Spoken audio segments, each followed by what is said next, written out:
Meron po tayo ditong speaker, 12 inches po ito. Ang kanyang problema po nito ay open yung buwis coil, at kung mapapansin nyo, gusto nang lumuwa nung comb. Ayan, nakaangat siya, no? Tapos dito ganun din, nakaangat na siya. Sa sobrang lakas ng pressure ng tunog, hindi kinaya, at yan, gusto nang lumabas, no? At open yung kanyang voice coil. Ngayon, ang gagawin kong diskarte dito ay papakita ko po sa inyo kung paano. Unang-unang gagawin ko po dito ay i-hot air ko po ito para bumalik sa kanyang dating posisyon. I-hot air ko ito ng dahan-dahan. Ganon din dito sa taas, no? Paikot. I-hot air ko po yan. Pakita ko po sa inyo. Kailangan kasi ito maibalik muna siya sa dati niyang posisyon para maayos natin bago natin siya i-rewind. At mamaya papakita ko sa inyo kung paano yung gagawin ko dito na paghiwa sa kanyang spider. At saka ito, alisin na kasi natin to. Ito lang, initan nyo lang yung spider nya, no? Babalik sa dati yan.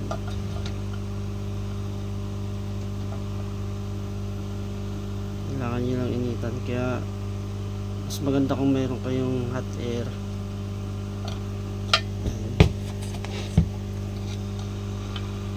Pasensya na kung hindi nyo nakikita.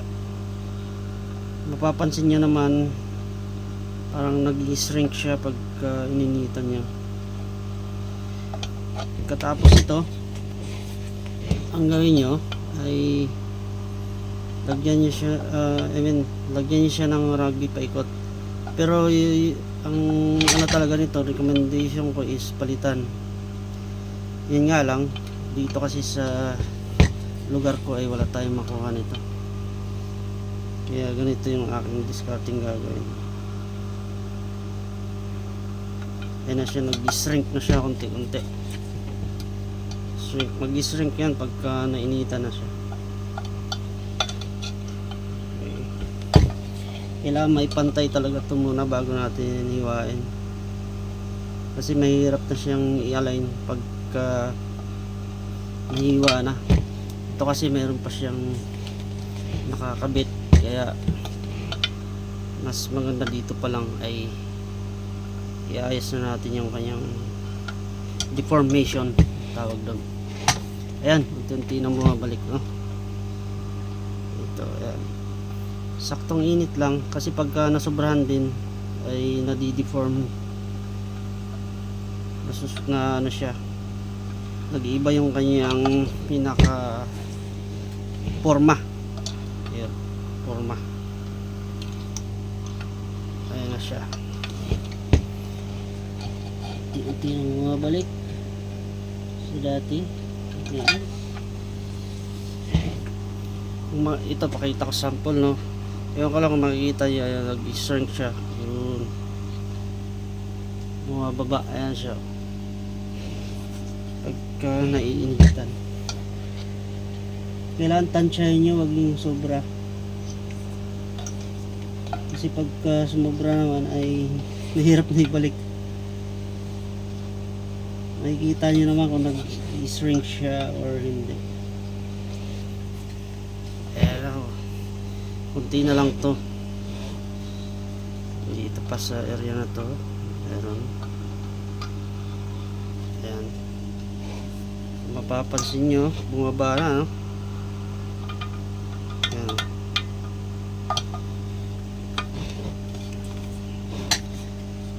Tiyagaan lang to, kailangan nyo lang ng tiyaga talaga dito.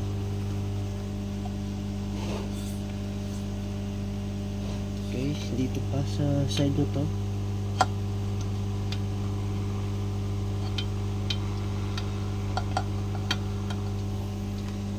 Ayan, tapos dito. Okay, ayan na siya, kunti na lang. Tapos dito sa taas, initan din natin yan dito sa side na to.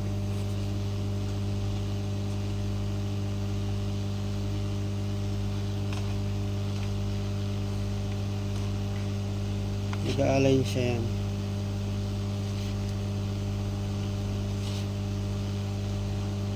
Kaya dapat yung mga speaker po natin ay match dapat sa amplifier, no?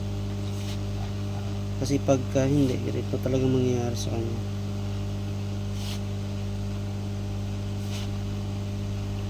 Trabaho lang ng speaker, pero pagka nagawa nyo naman ay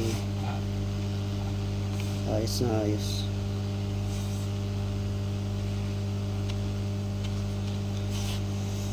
So ayan, kung mapapansin nyo, bumalik na siya sa dati, hindi na nakabukol. Ayan o, bumalik na, pantay na siya, hindi unlike kanina na nakaganon. Ngayon bumalik na siya, pantay na. Ngayon papakita ko sa inyo kung paano yung aking gagawin dyan pagtanggal nito, kung ano yung pinaka madali, ano? Ang discarding magagawa ko dito ay dalawa. Tatanggalin ko yung cap, yung una, dalawa yung mapagpipilian ko, no?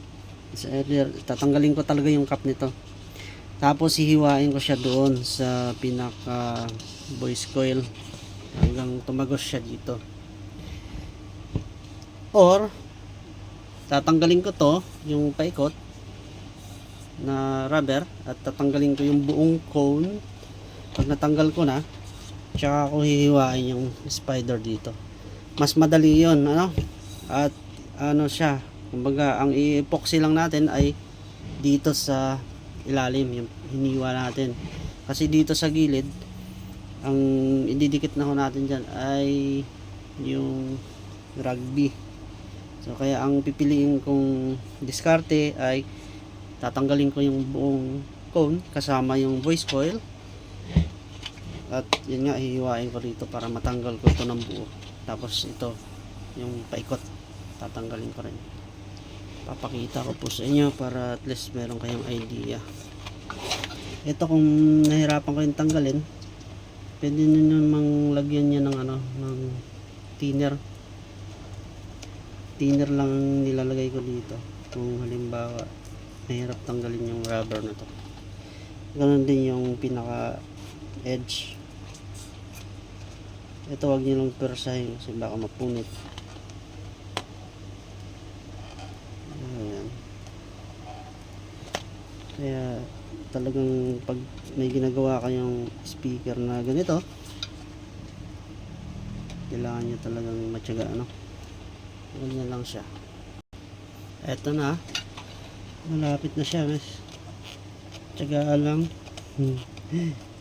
Okay, yan. Ito kasi magagamit pa natin, babalik natin to sa gilid uli kapag natapos na nating i-rewind yung speaker. Yan. Tapos ang next na gagawin, ito ay atin po yung alisin yung pinaka edge. Ang ginagawa ko dito para mabilis ko siyang matanggal, ilalagyan ko ng thinner paikot para lumambot yung kanyang dikit. Lacquer thinner po ito, paikot, lalagyan natin yan. Actually kanina pwede kong lagyan agad yan habang nakakabit yung tinanggal natin sa gilid para mas mabilis, pero parehas lang naman. Maganda kung may nozzle ito, may nozzle yung ating thinner, ang lagayan. Ayan, tapos dahan-dahanin lang natin. Kailangan may maiangat tayo dito.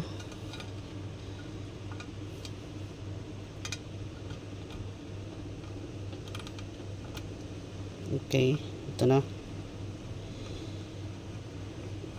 Ayan, malambot na siya.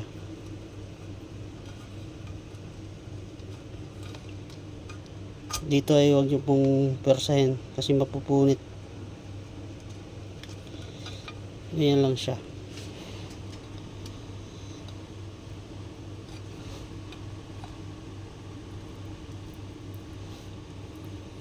Paikot.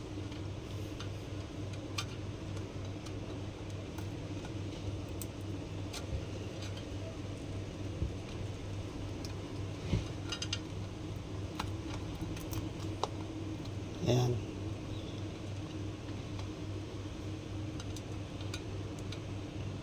Pagka nalagyan naman na ng thinner, yan malambot na siya. Kaya hindi na kailangan persahin ng todo.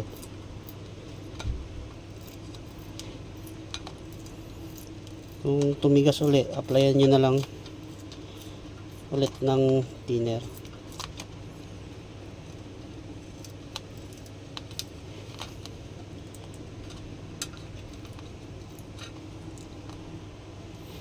Lalagyan ulit natin.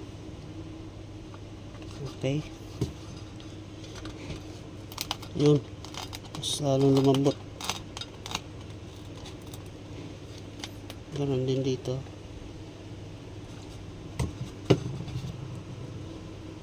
Yun.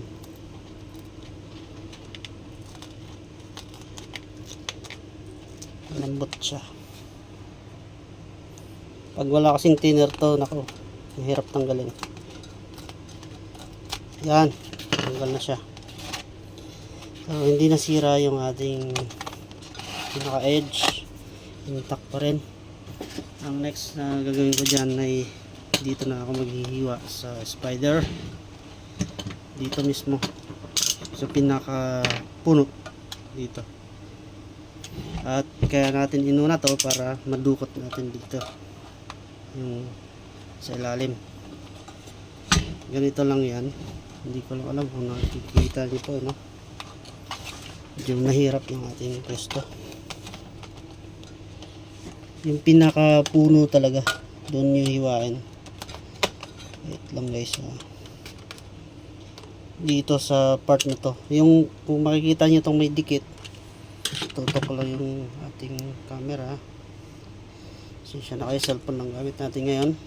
Ito, kung nakikita nyo po ito, after ng dikit, dito nyo siya hiwain. Bibigay lang ako ng sample, no? Yun. Dito nyo siya hiwain. Yan. Ayan po. Ganyan lang. Paikot. Ganyan ang gagawin nyo po.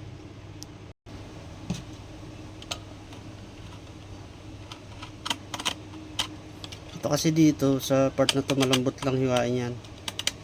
Kasi wala siyang epoxy, no?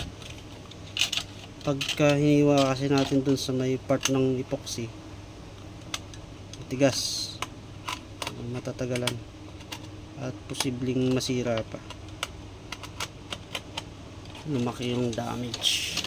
Kaya dito talaga ang pinaka the best na hiwa yan. Malambot lang siya. Ayan siya.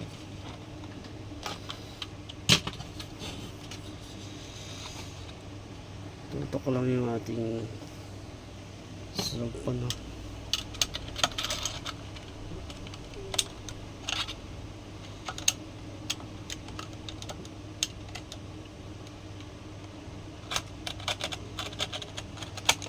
Yan, napakalinis.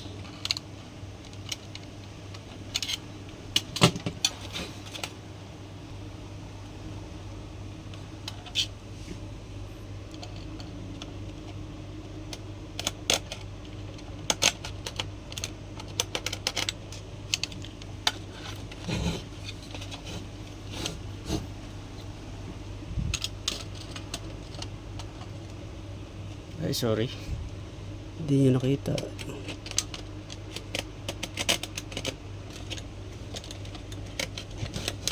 Okay. So, malapit na. Kunti na lang. Ayan na siya, oh. Okay. Tapos, tatanggalin natin yung kanyang pinaka pigtail.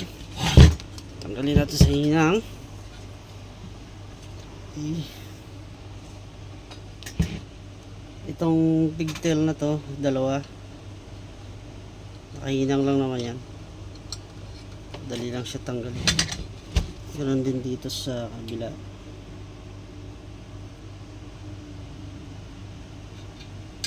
Ayan. Tanggal na yung pigtail. Madali na lang hugutin. Ito na siya. Yan. At ang kanyang coil. Wow. Grabe. Sunog. Ayan yung kanyang itsura. I-rewind natin to. At tingnan nyo po dito. Napakalinis. Ito yung ating pag binalik na to, yung pinaka voice coil niya kasama yung cone at yung edge. Ang didikitan lang ho natin dyan ay gagamitin natin dito rugby. Unahin muna natin dito sa ilalim. Ang didikitan natin ito, epoxy dito, paikot, tapos rugby dito. Habang didikit nyo po yan, naka-align na dito. Tapos ito, tatanggalin na po natin ito mamaya. At madali na lang siyang i-rewind, no? Susuksok ko lang yan dito, gano'n na. Kaya naman dito sa kanyang pinaka cap, kailangan matanggal kasi ang aking winder ay merong tawag dito. Ang hulmahan ko lang ay ganito. Wala siyang saktong hulmahan talaga dito, kasi kung may sakto akong hulmahan para sa voice coil na to, hindi ko natatanggalin to, diretso na yan pag ganun. Wala kasi akong hulmahan, kaya kailangan pa nating tanggalin to. So ayun guys, no, sana ay may nakuha kayong idea sa video natin to. At kung ito po ay inyong nagustuhan, huwag niyo pong kalimutang mag-like, share at subscribe doon sa ating mga bisita, no, sa ating channel. Paki-like na lang, paki-share ng ating channel at paki-subscribe. Ayan, so yun lang po. Maraming salamat po sa inyong panonood and God bless.